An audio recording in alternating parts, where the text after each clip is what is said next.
အလုံးပဲဘုရားသခင်ကျေးဇူးတော်နဲ့ညီသက်ခြင်းရှိပါစေလို့ဆိုတော့အခုကျွန်တော်ဘာအကြောင်းလေးကိုဝေငှပေးခြင်းလဲဆိုလို့ရှိရင်တော့ spiritual abuse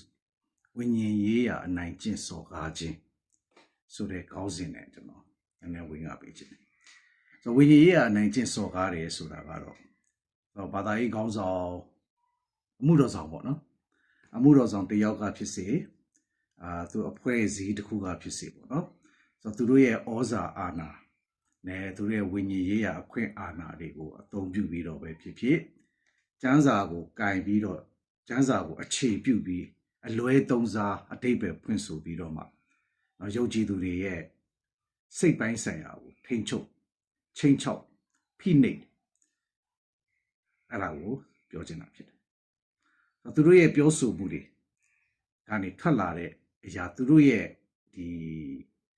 အတွေးခေါ်တွေရိုက်သွင်းတဲ့အရာတွေကနော်အဲ့ဒီအရာကိုခံယူလိုက်တဲ့သူကိုသူကထိန်းချုပ်လိုက်တယ်ထိန်းချုပ်ခံလိုက်ရတဲ့လူကနောက်ကြောက်ရွံ့သွားစေတယ်ဆိုတဲ့အရာတွေ့ရတယ်အဲ့တော့တချို့တွေကကြတော့ကိုအဲ့ဒီလိုအနိုင်ကျင့်ခံလို့ခံရမှန်းတော့မသိထိန်းချုပ်ခံလို့ခံရမှန်းတော့မသိတဲ့သူတွေလည်းရှိတယ်ဆိုအဲ့လိုမသိအောင်လဲသူတို့ကပါးနဲ့စွန်နဲ့လေ့စားတာဆိုတော့ကြားစာကိုလည်းလိုသလိုဆွဲပြီးတော့မှအသုံးပြုထားတဲ့အတွက်ကြောင့်နားမလည်တဲ့သူတွေကအဲ့ဒီအပေါ်ယံကြားတဲ့စကားတွေနဲ့ဒီလုတ်ပြတဲ့နော်အပြုအမူတွေနဲ့သူတို့ရဲ့ဒီ setting တွေပေါ့နော်အရာအဲ့ဒီမှာလေ့စားခံရတယ်အထိန်ချုပ်ခံလိုက်ရတယ်ဆိုတော့တွေ့ရတယ်အဲ့တော့ကောင်းပြီအဲ့တော့ဝိညာဉ်ရေးရာအနိုင်ကျင့်စော်ကားခြင်းခံရတယ်လို့နော်တိနိုင်စေတဲ့ငါဟာဝိညာဉ်ရေးအဖြစ်နဲ့ပတ်သက်ပြီးအနိုင်ကျင့်စော်ကားခံနေရတဲ့သူတယောက်ဖြစ်တယ်ဆိုတော့ဘယ်လိုသိနိုင်လဲဒါမှမဟုတ်လည်းပဲဘယ်လိုအချက်တွေကိုသင်ကြားနေမြင်နေရရင်အဲ့ဒါကသင်ကိုအနိုင်ကျင့်စော်ကားဖို့ဒီနေ့ပြောမယ်ဆိုသင်ကိုထိန်းချုပ်ဖို့သင်ကိုချိန်ချောက်ပြီးတော့ဖိနှိပ်ထားဖို့အတွက်လုပ်နေတယ်ဆိုတဲ့အရာကိုပိုင်းခြားပြီးတွက်ချက်နိုင်ဖို့ရတဲ့ကျွန်တော်အချက်တချို့ကိုကျွန်တော်ဒီနေ့ပြောပြချင်တယ်ဟုတ်ပြီဆိုပထမတစ်ချက်ကပါလဲဆိုရင်ကျိန်စာနဲ့ချိန်ချောက်တာဖြစ်တယ်ဆိုအဲ့ဒါပါလဲဆိုရင်ငါစကားကိုနားမထောင်ရင်ငါတို့ကိုစန့်ကျင်ရင်အသင်းတော်ကိုစန့်ကျင်တာဖြစ်တယ်အဲ့တော့အဲ့လိုလုပ်တဲ့သူဒီတင်တဲ့တကွာတင်ရဲ့မိသားစုမှာဖျားသခင်ကျိန်ခြင်းကိုတင်လို့ခံရမယ်ဆိုဒီလိုစကားမျိုးတွေကိုပရောဖက်ဆိုတဲ့လူတွေကအများစုပြောတယ်မိမိကိုယ်ကိုပရောဖက်လို့ပြောတဲ့သူတွေကဒီလိုမျိုးစကားတွေပြောတယ်ငါတို့ပြောနေတဲ့စကားတွေကိုနားမထောင်စန့်ကျင်လို့ရှိရင်မင်းတို့ကျိန်စာတင်းလိမ့်မယ်ဆိုပြီးပြောတတ်တယ်ဆိုတာတွေ့ရတယ်နော်ဒါတော့အဲ့တော့ကျမ်းစာမှာပရောဖက်တွေကလေသူတို့ရဲ့တတိပေးချက်တွေကဒီပရောဖက်ကိုစန့်ကျင်လို့မဟုတ်ဘူးဖျားသခင်ရဲ့ပြည့်ညတ်တော်တွေကိုချိုးဖောက်လို့ရရှိလာမယ်ဖြစ်လာမယ်အကျိုးဆက်ကိုပဲသူတို့ကပြောတယ်ဖျားသခင်ကိုစန့်ကျင်တာတနည်းအားဖြင့်သူတို့ကိုစန့်ကျင်လို့တွေ့ကြုံရမယ့်အရာကိုသူတို့မပြောဘူးဆိုတော့ကျမ်းစာထဲမှာကျွန်တော်တို့အေလိရှဲနဲ့သူ့ရဲ့တပည့်ဂေဟာဇိအကြောင်းတွေ့ရလိမ့်မယ်ဂေဟာဇိကနှူသွားတယ်ဆိုတော့ဘာလို့ဂေဟာဇိကနှူသွားတာလဲဆိုရင်ပရောဖက်ကိုစန့်ကျင်လို့မဟုတ်ဘူးအေလိရှဲကိုစန့်ကျင်လို့မဟုတ်ဘူးသူကဖျားနာမကိုအလွဲသုံးစားလုပ်ပြီးလိန်ညာတဲ့အတွက်ကြောင့်သူကဆုံးမခြင်းခံရတာဖြစ်တယ်နော်ဒါကြောင့်ပထမတစ်ချက်သင်တို့ကအဲ့ဒီလိုချိန်ချောက်လိမ့်မယ်နော်ကဲဒုတိယတစ်ချက်ဖျားသခင်အလိုတော်ဆိုပြီးတော့မှအပိုင်ပြောတာမျိုးတွေနော်သူတို့ကတစ်ခုခုကိုအလိုရှိလိုက်တစ်ခုခုကိုဖြစ်ချင်တာဒါဖျားအလိုတော်ပဲ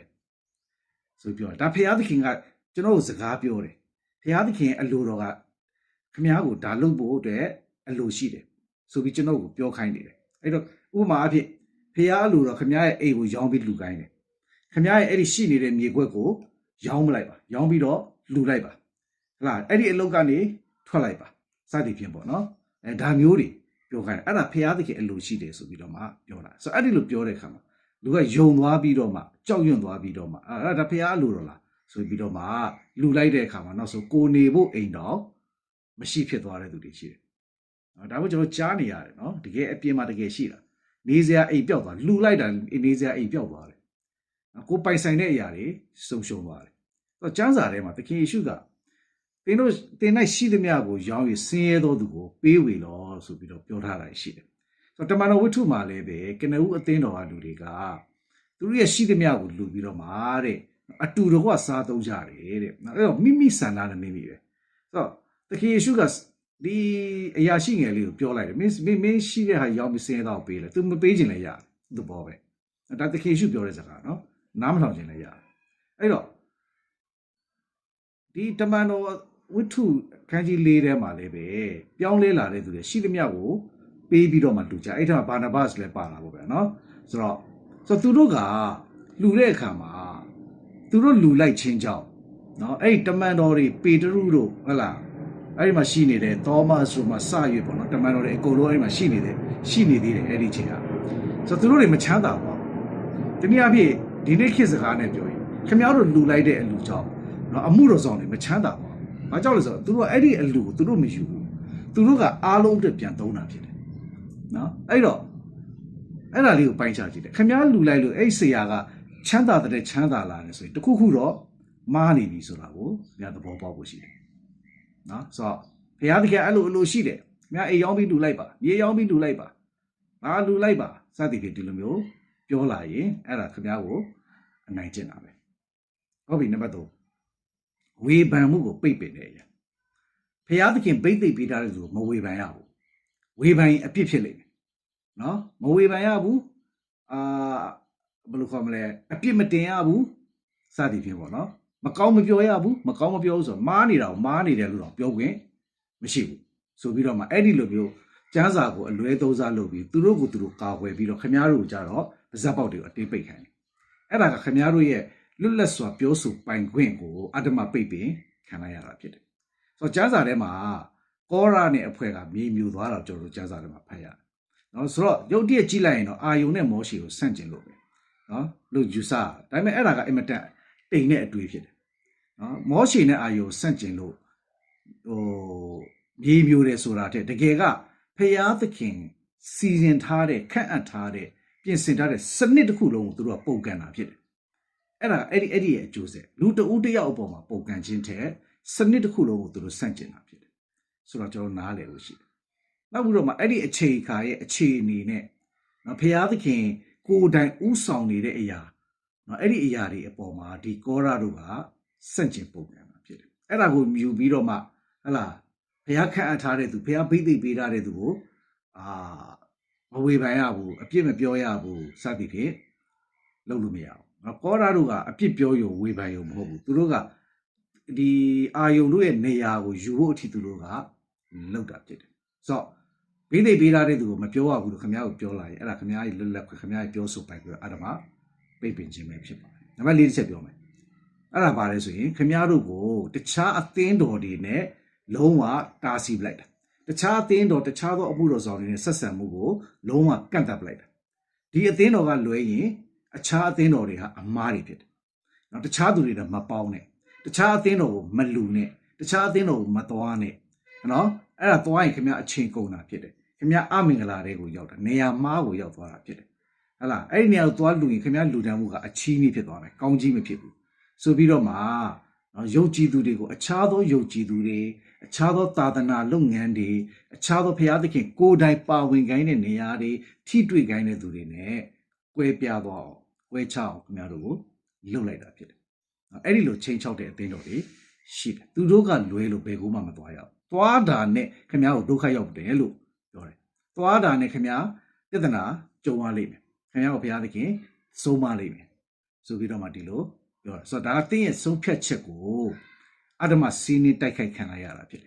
်တင်းရဲ့စေတနာစိတ်ကိုဘောင်ခတ်ခံရတာဖြစ်တယ်ဂိုင်းကနဇွဲဖြစ်အောင်လုပ်တာဖြစ်တယ်ဒါဒီဝိညာဉ်ရေးဟာအနိုင်ကျင့်မှုတစ်ခုဖြစ်တယ်နံပါတ်5တစ်ချက်ပြောမယ်အပြစ်ရှိတဲ့စိတ်သွင်းပေးလိုက်တာမင်းတစ်ခုခုဒုက္ခရောက်တယ်ဆင်းရဲခြင်းဖြစ်တယ်ဖျားနာခြင်းဖြစ်တယ်ဆိုရင်မင်းအပြစ်ကြောင့်တင်းအပြစ်ကြောင့်တင်းအပြစ်ရှိနေလို့ဒါမှမဟုတ်တင်းယုံကြည်ခြင်းနဲလို့ယုံကြည်ခြင်းမရှိလို့ဒီလိုဖျားနာနေတာဒီလိုဒုက္ခရောက်နေတာဆိုပြီးတော့မှခင်ဗျားကိုပြောလိုက်တာဆိုအဲ့ဒါခင်ဗျားကိုစိတ်ဝေဒတာစိတ်ဒဏ်ရာဖြစ်သွားစေတယ်နော်ဆိုတော့တခါတရံမှာကျွန်တော်တို့တွေ့ကြုံနေရတဲ့အရာတွေကယုံကြည်ခြင်းနဲလို့မဟုတ်ဘူးလေဟဲ့လားကျွန်တော်ယုံကြည်ခြင်းမရှိလို့မဟုတ်ဘူးတချို့သောအရာတွေကျွန်တော်တို့အပြစ်ကြောက်ခံရတာမဟုတ်ဘူးဒါကကျွန်တော်တို့ တဲ့ဒီယာနဲ့ပတ်သက်တဲ့ရှင်းပြတဲ့ဒေသနာတွေအများကြီးခင်ဗျာနားထောင်မှုပါလိမ့်မယ်ဒါပေမဲ့သူတို့ကတော့ဘာပြောလဲဆိုရင်အစဉ်အမြဲယုံကြည်ခြင်းနဲ့လို့ဖြစ်တယ်ခင်ဗျာမမှန်လို့ဖြစ်တယ်စသည်ဖြစ်မယ်ဒီလိုပြစ်တင်တတ်တယ်ဆိုတော့ဘယ်လောက်တောင်ပြောတယ်လဲဆိုလို့ရှိရင်အလူငွေများများမထည့်နိုင်တဲ့သူကဝိညာဉ်ရေးကနှိပ်ကြတဲ့သူဖြစ်တယ်ယုံကြည်ခြင်းနည်းသောသူဖြစ်တယ်ဆိုပြီးတော့မှဒီလိုလှုပ်လာတာရှိတယ်ဆိုတော့ဒါဝိညာဉ်ရေးကအနိုင်ကျင့်မှုတစ်ခုပဲနောက်တစ်ခုကတော့ပို့တော်တော်ဆိုးတယ်ပုပ်ကိုရေးဆိုင်ရာထိန်းချုပ်တာခင်ဗျားကသူတို့နဲ့နီးကပ်မှုနဲ့ယုံကြည်မှုကြီးလာတယ်ခင်ဗျားရဲ့ဒီမိသားစုကိစ္စတွေလူမှုရေးကိစ္စတွေအထိဝင်ရောက်ဆွတ်ဖက်လာတာဘယ်သူနဲ့လက်ထပ်ရမယ်ဘယ်သူကိုလက်မထပ်ရဘူးဟလားသူတို့စီစဉ်ပဲသူတို့တွေ့ထားတဲ့သူဒါဖျားသခင်ပြောတယ်ခင်ဗျားရဲ့သမီးကိုဒီလူနဲ့လက်ထပ်ရမယ်ခင်ဗျားရဲ့သားကိုဒီလူနဲ့လက်ထပ်ရမယ်ဆိုတာအထိဘယ်လုပ်ရမယ်အဲ့ဒီလုပ်တော့မလုပ်ရဘူးဘယ်ပစ္စည်းဝယ်ရမယ်မဝယ်ရဘူးစသည်ဖြင့်အဲ့ဒီအထိအဲ့ဒီဓမ္မဆရာတွေကချုပ်ကင်တာမျိုးတွေရှိတယ်သူတို့ပြောတဲ့စကားကိုနားမထောင်ရင်ဘုရားစကားကိုနားမထောင်ဘူးသူတို့ကိုစန့်ကျင်တာအဲဆိုကြိမ်ချင်းတွေလာလိမ့်မယ်ဒုက္ခတွေလာလိမ့်မယ်ဆိုပြီးတော့မှအဲ့ဒီလိုချင်းချောက်ပြီးတော့ပြောတာတဲ့အရာတွေဆိုပုဂ္ဂိုလ်ရေးဆိုင်ရာထိန်းချုပ်တည်ကြည့်ခင်ဗျားပြောဆိုလာပြီဆိုရင်တော့ဒီအချက်တွေအခုကျွန်တော်ပြောသွားတဲ့အရာတွေသင်ကြားရပြီဆိုရင်သင်ကိုအဲ့ဒါထိန်းချုပ်ဖို့အနိုင်ကျင့်နေပြီဆိုတာခြေလန်းလန်းနေပြီဆိုတာအနိုင်ကျင့်ဖို့ခြေလန်းလန်းနေပြီဆိုသဘောပေါက်လိုက်တော့ကောင်းပြီအဲ့ဒီလိုဝိညာဉ်ရေးကအနိုင်ကျင့်ခံရတဲ့အကျိုးဆက်ကဘာလဲဆိုရင်အဲ့ဒီလူဟာဖះကိုချစ်ဖို့တဲ့ဖះကိုကြောက်တဲ့သူဖြစ်သွားတယ်ဖះကိုကြောက်ပြီးတော့မှကိုးဝယ်တဲ့သူဖြစ်သွားတယ်သူကဒီဓမ္မဆရာတွေကိုလည်းသူကကြောက်ရတယ်ဖះသခင်ကိုလည်းသူကကြောက်ပြီးကိုးဝယ်တာဖြစ်သွားတယ်တခုခုအမားတခုခုလုံမိမှာကိုလည်းအမြဲတမ်းစိုးရိမ်ထိတ်လန့်နေတယ်ဆိုအထူးသဖြင့်အဲ့ဒီအမားကဘယ်လိုအမားဆိုဒီအသင်းတော်နဲ့ပတ်သက်ပြီးတော့မှအမားတခုခုလုံမိမှာဒီဆရာကြီးနဲ့ပတ်သက်ပြီးတော့မှအမားတခုခုလုံမိမှာအဲ့ဒါကိုအမြဲတမ်းသူစိုးရိမ်ကြောက်တယ်အစိုးဆုံးတစ်ချက်ကကိုယ်ပိုင်စိုးဖြတ်ချက်မချရတော့အဲ့ဒီဆရာတွေအပေါ်မှာပဲသူကအမြဲတမ်းမိခိုတဲ့သူဖြစ်သွားတယ်ဆိုတာတွေ့ရပါအဲ့ချစ်တော်ညီကိုမောင်နှမတို့ကျွန်တော်ပြောပြချင်ပါတယ်စစ်မှန်တဲ့ဝိညာဉ်ရေးရခေါင်းဆောင်မှုဆိုတာကသူတစ်ပါးကိုစေခိုင်းတာမဟုတ်ဘူးအာနာသုံးတာမဟုတ်ဘူးစစ်မှန်တဲ့ဝိညာဉ်ရေးရခေါင်းဆောင်ဆိုတာအစေခံခြင်းဖြစ်တယ်သူကယုံကြည်သူတွေကိုလွတ်လပ်ခြင်းနဲ့ငြိမ်သက်ခြင်းပေးရမှာဖြစ်တယ်ဒါပေမဲ့ဒီလူတွေကဒီအနိုင်ကျင့်တဲ့ချုပ်ကင်ခြင်းတဲ့သူတွေကယုံကြည်သူတွေကိုဖျားနဲ့ပိုးပြီးတော့နီးကပ်စေရမယ်အစားအဲ့ဒီလူတွေကိုဖျားနဲ့ဝေးပြီးတော့သူတို့နဲ့နီးအောင်သူတို့ကလှုပ်လိုက်တာဖြစ်တယ်သူတို့နဲ့နီးအောင်သူတို့နာမခွာနိုင်အောင်သူတို့ကချော့တဲ့ပုံစံနဲ့ရောခြောက်တဲ့ပုံစံနဲ့ရောအသုံးပြုတယ်ဒီနည်းအားဖြင့်ဖျားသခင်ရဲ့အလိုကိုဝန်ခံပြီးတော့ဖျားကိုအစေခံဖို့ရန်လူတွေကိုပြုရမယ်စားသူတို့ရဲ့ကျွန်သူတို့ရဲ့အစေခံဖြစ်အောင်သူတို့ကလှုပ်လိုက်တယ်ဆိုတာတွေ့ရတယ်ကိုယ့်ကိုပြန်သုံးသပ်ကြည့်ငါဟာဒီဆရာတွေရဲ့အစေခံခိုင်းဘက်တယောက်သူတို့ပြောသမျှကိုခေါင်းညိတ်လုံနေရတဲ့သူတယောက်ဖြစ်နေပြီလားအဲ့ဒါဆိုသင်ဟာအနိုင်ကျင့်ခံနေရဝိညာဉ်ရေးဟာအနိုင်ကျင့်ခံနေရโอเคကောင်းပြီဒါဆိုရင်ဘယ်လိုတုတ်ပြန်မလဲတုတ်ပြန်တယ်ဆိုတဲ့အခါမှာဒါကကျွန်တော်တို့ယုံကြည်ခြင်းလမ်းကြောင်းမှန်ပေါ်ပြန်ရောက်ဖို့အတွက်မိမိကိုယ်ကိုပြန်လဲပြီးတော့မှကာကွယ်ဖို့အတွက်လုပ်တာဒီနေ့အပြင်အမားတွေကနေအမှန်ကိုသိမြင်ဟိုအမှန်လမ်းတွေကိုပြန်လျှောက်ဖို့ဖြစ်တယ်အန်တရယ်တွေကနေယုံထွက်ဖို့ဖြစ်တယ်ဟုတ်လားအဲ့တော့နံပါတ်1ခင်ဗျားလောက်ရမယ်လို့ကကျမ်းစာကိုကိုယ်တိုင်ပြန်လဲလေ့လာပါအဲ့ဒီဆရာတွေဟောတာတွေနဲ့ပဲခင်ဗျားကျင့်နေမှနေတယ်အဲ့ဒီဆရာတွေဟောတာကိုပဲအာမင်ထူးပြီးတော့မှဟုတ်လားခွန်အားတွေရမှနေတယ်ကိုယ်တိုင်ကျမ်းစာကိုလေ့လာဘာကြောင့်လဲဆိုရင်အဲ့ဒီဆရာတွေရဲ့တရားဟောချက်တော်တော်များများကကျမ်းပိုက်တစ်ပိုက်ကိုသူတို့လိုချင်တဲ့အချက်ကလေးတစ်ကြောင်းလေးတစ်ပိုက်ကလေးကိုဖြတ်ယူပြီးတော့မှအရှိအနောက်အဆက်ဆက်တွေကိုလွင့်ပြစ်လိုက်ဒီကျမ်းစာအဓိကသွန်သင်ချက်ကပါတယ်ဆိုတာကိုလုံးဝလစ်လျူရှုပြီးတော့မှအဲ့ဒီမှာပါတဲ့စကားလုံးတစ်လုံးစာကြောင်းတစ်ကြောင်းကသူတို့ပြောချင်တဲ့စကားစာကြောင်းမျိုးပါရင်အဲ့ဒါကိုဖြတ်ညက်ပြီးတော့မှသုံးလိုက်တာမျိုးတွေဖြစ်တယ်နောက်တစ်ချက်ကဘိတ်သိက်ခံကိုမထိနဲ့ဆိုတဲ့စကားလုံးခံမေ့လိုက်ပါအဲ့ဒီဘိတ်သိက်ဆိုတဲ့စကားလုံးကိုခင်ဗျားသိပ်ပြီးတော့ခေါင်းထဲမှာမထားနဲ့အဲ့ဒီဘိတ်သိက်နဲ့ပြောနေတဲ့လူတွေကိုဝေးဝေးရှောင်အဲ့ဒါကိုခင်ဗျားသိပ်ပြီးတော့အလေးနဲ့မထားနဲ့ဆိုဒီဘိတ်သိက်ဆိုတဲ့စကားလုံးကိုသုံးနေတဲ့သူတွေကသူတို့ဘာလုပ်နေတာလဲဆိုလို့ရှိရင်လေအဆင့်တန်းခွဲခြားနေတာဖြစ်တယ် သူတို့ရွေချက်ကဘိသိက်မရှိဘူးဆိုတဲ့လူဒါမှမဟုတ်ဘိသိက်နှိမ့်နေသေးတယ်ဆိုတဲ့လူအဲ့ဒီသူတွေကိုသူတို့အနိုင်ယူစိုးမိုးဖို့ဖြစ်တယ်နော်ဆိုတော့သူတို့ရဲ့အဲ့ဒီစကားတွေကိုယုံမိတဲ့တာမန်ယုံကြည်သူဒါမှမဟုတ်ဘိသိက်နှိမ့်နေသေးတယ်ဆိုတဲ့လူတွေကအဲ့ဒီဘိသိက်ပိုရှိတဲ့သူဘိသိက်အမျိုးမျိုးရထားတယ်ဆိုတဲ့သူတွေကိုတကိုးရှင်တွေဘုရားသခင်အခွင့်အာဏာရထားတဲ့သူတွေလို့မြင်ပြီးတော့မှအကြောင်းမဲ့အချီးနီးကြောက်ရွံ့ပြီးတော့မှပြောသမျှယုံတောင်းသမျှပေးခိုင်းသမျှလို့ဖြစ်သွားကြတယ်နော်အဲ့တော့အဲ့ဒီဘိသိက်မျက်မှန်ကိုအတက်မခံပါနဲ့နော်အဲ့ဒီဘိသိက်မျက်မှန်ကိုချွတ်ပလိုက်ပါနော်အဲ့ဒီတကယ်လို့ခင်ဗျားကအဲ့ဒီမျက်မှန်ကြီးဘိသိက်မျက်မှန်ကြီးတတ်ထားရင်ခင်ဗျားပါဇက်ကတော့လွတ်မြောက်တယ်လွတ်ချင်းအခွင့်ရပြီလို့ပြောနေပြီပဲတကယ်တော့ခင်ဗျားအဲ့ဒီဆရာချီတောင်ခြင်းကိုခံနေရတဲ့သူဖြစ်တယ်နော်ကျိုးအဟောင်းကနေကျိုးအဟောင်းပြတ်သွားပြီးတော့မှကျိုးအစ်စ်နဲ့ချီတောင်ခံနေရထားရတယ်ဆိုတာကိုမသိတဲ့သူဖြစ်တယ်နားစရာအရင်ကောင်းတယ်ခင်ဗျာနော်ဒါပေမဲ့စိတ်ပြက်ဖို့လည်းအရင်ကောင်းတယ်အဲ့ဒီလိုလူတွေစိတ်တူဖို့လည်းအရင်ကောင်းတယ်ဒါကြောင့်မို့လို့မိတ်ဆွေအဲ့ဒီကနေယုံထွက်ပါအဲ့ဒီဘိတ်သိက်ဆိုတဲ့စကားလုံးရဲ့ချီနှောင်မှုအောက်ကနေခင်ဗျာယုံထွက်ပါနံပါတ်1တော့ချက်ပြောမယ်ဘာလို့ရမလဲဆိုရင်နော်ကြောက်ရွံ့ခြင်းကိုအခြေခံတဲ့ဆုံးဖြတ်ချက်တွေကိုရပ်တန့်လိုက်ပါအလူငွေမပေးရင်ချိန်စာတက်ဖြစ်မယ်အသင်းတော်ကထွက်ရင်ဒုက္ခရောက်မယ်သူတို့ကိုမပေါင်းဖော်မဲနဲ့စွန့်ခွာသွားရင်ခင်ဗျားပေါ်မှာအမင်္ဂလာတွေတက်ရောက်လာလိမ့်မယ်ဆိုတော့အဲ့ဒီချိန်ချောက်မှုတွေဖရားစကားမဟုတ်ဘူးနော်ဖရားသခင်ကခင်ဗျားကိုကြောက်ရွံ့တဲ့သဘောပဲတော့မှမပေးဘူးဖရားသခင်ခင်ဗျားကိုတတ်တာစေတော်သူဖြစ်တယ်နှစ်သိမ့်ပြီးတော်သူဖြစ်တယ်နော်ဒါကြောင့်မို့အဲ့ဒီလိုစကားတွေပြောလာရင်သိကြတယ်အဲ့ဒီလူဒီတင့်ကိုဝိညာဉ်ရေးရအနိုင်ကျင့်စော်ကားနေတော်သူဖြစ်တယ်အဲ့ဒီလူကိုလုံးဝအဆက်အသွယ်ဖြတ်ဖို့ဖြစ်တယ်ကြောက်လို့လူတာကြောက်လို့နာခံတာဆိုတဲ့ခမားရဲ့အခြေအနေအထားကိုလုံးဝရပ်တန့်လိုက်ပါကိုယ့်ရဲ့ညိတ်သက်မှုကိုပြန်ရှာပါဘုရားသခင်စီမှာပြန်လဲရယူပါနော်အဲ့ဒီချီနှောင်မှုတွေကိုယေရှုနာမနဲ့ဖျက်တော့ပါဘာကြောင့်လဲဆိုတော့အဲ့ဒါစာတန်စီကလာတဲ့ချီနှောင်မှုတွေဖြစ်တယ်နော်ယေရှုနာမနဲ့ဖျက်တော့ပြီးတော့အဲ့ဒီချီနှောင်မှုရှိတဲ့အတိုင်းဝိုင်းနဲ့လွတ်ရကင်းဟာနေပါ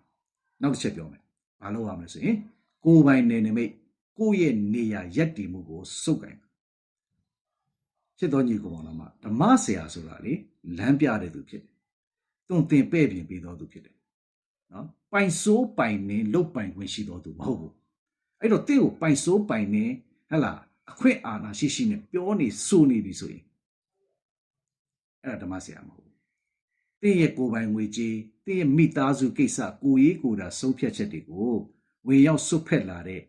အရာမျိုးတွေနော်ဆိုရင်အဲ့ဒါကျွန်တော်ရဲ့ကိုယ်ပိုင်ကိစ္စပါဆိုပြောပါဒါငါရဲ့ကိစ္စဖြစ်တယ်ဒါငါတို့မိသားစုနဲ့ဆိုင်ငါတို့ဆူတောင်းမယ်ငါတို့မိသားစုဆူတောင်းပြီးဆုံးဖြတ်မယ်ငါငွေကိုဘယ်ကိုလူရမယ်ဘယ်ကိုမလူရဘူးလားမပြောနဲ့ပြက်သားပြောပါရင်ကြေးပြောပါရင်ကြေးလို့မှမရရင်တော့တုံတီတဲ့ပြောပါပြက်သားလို့နောက်တစ်ချက်ဘာလုပ်သင့်လဲဘေးကင်းတဲ့အတိုင်းဝိုင်းကိုပြန်ရှာပါနော်အနိုင်ကျင့်ခံနေရတဲ့အခြေအနေမှာတယောက်တည်းရုံထွက်ဖို့နော်မလွယ်ဘူးကြိတ်ခံစားနေရရင်ပို့ပြီးတော့မှစိတ်ဓာတ်ပိုင်းဆိုင်ရာထိခံလာအဲ့တော့သင်ကိုနားလဲပေးတတ်တယ်တကယ်ဝိညာဉ်ရေးရမှာကြမ်းမာတဲ့အသင်းတော်တကယ်တမာတရားကိုသာဦးစားပေးပြီးတော့မှအမှန်တိုင်းသွန်သင်တဲ့အခြားအသင်းတော်ကိုဆက်သွယ်ပါမပြီးရင်အဲ့ဒီနေရာကနေမူလနေရာကနေလုံးဝထွက်ပါအဲ့ဒီအနိုင်ကျင့်ခံနေရအတိုင်းဝိုင်းကနေအပြီးပိုင်ထွက်ဖို့ဘယ်တော့မှကြောက်ပါနဲ့ဘယ်တော့မှကြောက်ပါနဲ့ဖရာသခင်အကွယ်ကာကိုရယူပြီးတော့ထွက်ပလိုက်ပါအဲ့ဒီနေရာမှာနော်ရှိနေခြင်းဟာတင့်အတွက်အမင်္ဂလာဖြစ်လိမ့်မယ်ကောင်းပြီအဲ့တော့ချစ်တော်ညီကိုမောင်နှမတို့ဆရာပြောတာအမြဲတမ်းမှန်တယ်ဆိုတဲ့အတွေးကိုဖျောက်ပါနော်လူကမှားတတ်တယ်ဘယ်တော့ပဲနာမည်ကြီးတဲ့တရားဆရာဖြစ်စေဘယ်တော့ပဲကျမ်းစာသင်တာအရန်ရှင်းတယ်အရန်ကောင်းတယ်အရန်တော်တယ်ဆိုတဲ့ဆရာပဲဖြစ်စေသူပြောတာကျမ်းစာနဲ့မညီတဲ့အခါမျိုးဖြစ်နေတယ်အဲ့ဒီခါမျိုးမှာတခါချစ်ချင်းမြတ်တာမပါတဲ့ခါမျိုးမှာငွေကြီးအကြောင်းကိုပဲတဖွာနဲ့ပြောနေပြီဆိုရင်အဲ့ဒါဒီအတူအယောင်ဆရာဖြစ်တယ်အဲ့ဒီစကားဒီဖះစီကလာတာမဟုတ်ဘူးအဲ့ဒီဆရာဒီဖះသခင်ခန့်အပ်တာမဟုတ်ဘူးဖះရွေးချယ်တဲ့သူမဟုတ်ဘူးတစ်ကောခန်းကြီး၄အငယ်6မှာသင်တို့ဒီကျမ်းစာကိုလွန်ရသူတစ်ပါးကိုမယိုသေးအပ်ကျမ်းစာကိုကြော်ပြီးတော့ဘသူကမှယိုသေးကြောက်ရွံ့နေစရာမလိုပါဘူးအဲ့တော့ချစ်တော်ညီကောင်မောင်နှမတို့ အဲ့ဒီလိုဝိညာဉ်ရေးရာအနိုင်ကျင့်ပြုတ်တက်တဲ့နေရာကနေထွက်ဖို့ထွက်လိုက်ရင်ဖះငါ့ကိုစွန့်သွားမလားဆိုပြီးဘယ်တော့မှ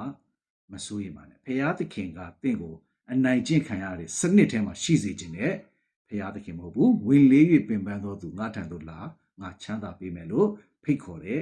ဖះသခင်ဖြစ်တယ်အဲ့တော့ဒီနေ့ဝိညာဉ်ရေးရာအနိုင်ကျင့်ခံနေရခြင်းဒီတကယ်တော့ကိုယ့်ရဲ့မပြတ်သားမှုနဲ့ကိုယ်တိုင်ဖះနဲ့မသွားတတ်တဲ့အရာကြောင့်ဖြစ်တာတနည်းအားဖြင့်ကိုယ့်အပြစ်လည်းမကင်းဘူးနော်အဲ့တော့ကိုယ်တိုင်ဖះထံတိုးဝင်ဖះရဲ့ကြွေကာမှုကိုစောင့်ခံယူမှန်ကန်တဲ့ခရိယန်အတိုင်းဝိုင်းနဲ့မိတ္တဟာရဖွဲ့ပြီးရင်အဲ့ဒီနေရာကနေစွန့်ခွာဖို့လိုတယ်ပြီးတော့အဲ့တော့ဒါကရှိနေတဲ့သူကိုပြောတာတင်းကိုလာပြီးတော့မှအနိုင်ကျင့်ဖို့အုပ်ဆိုးဖို့အတွက်ပြုတ်နေပြီဆိုလေမှန်မှန်ကန်ကန်ပိုင်းခြားပြီးတော့မှပြက်ပြက်သားသားညှင်းဆန်ဖဲ့ထုတ်ဖြစ်ဖို့လိုတယ်လက်ဆွဲမနှုတ်ဆက်တဲ့သူဟလာအိမ်ထဲအဝင်မခံတဲ့သူကိုယ့်ရဲ့မိတ္တဟာရကိုယ့်ရဲ့အတွေ့ကိုယ့်ရဲ့မိတ္တဟာအစီအစဉ်ထဲမှာမရှိတဲ့သူဖြစ်တယ်။ဒါကြောင့်ချစ်တော်ညီမတို့အနိုင်အထက်ပြုနော်ဝိညာဉ်ရေးရာဖျားနာမအောက်မှာကျမ်းစာကိုကင်ပြီးတော့မှအနိုင်အထက်ပြုတဲ့ချင်းချောက်လက်စားခြင်းပြုတဲ့သူအနိုင်ကျင့်မဲ့သူတွေဝိညာဉ်ရေးရာအနိုင်ကျင့်မဲ့သူတွေဘေးကနေကင်းဝေးတော်သူဖြစ်ပါစေအားလုံးဖျားသခင်ကောင်းချီးရှိပါစေ။